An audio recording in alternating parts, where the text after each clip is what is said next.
பாகு வெல்லம் அரை கப். அரை கப் தண்ணியில் வெல்லம் சேர்த்து வெல்லம் கரைஞ்சி ஒரு கொதி வரும்போது இறக்கிடலாம். சத்து மாவு 1 கப். அரை ஸ்பூன் நெய் உருகுனதும் சத்து மாவு சேர்த்து நெய்யில் வறுக்கணும். 2 நிமிஷம் வறுத்து எடுத்துக்கலாம். உப்பு ஒரு சிட்டிகை அளவு,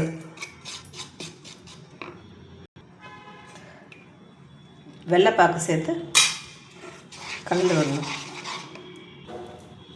தேங்காய் திருகல் 2 ஸ்பூன்.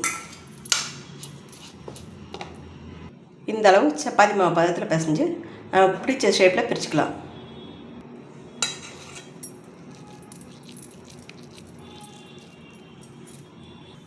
மேலே பிடிச்சி வச்சுக்கணும். இட்லி பாத்திரத்தில் 1 கப் அளவு தண்ணி, இட்லி தட்டு வச்சு சூடேறினதும் வரிசையாக அடுக்கி வேக வைக்கலாம்.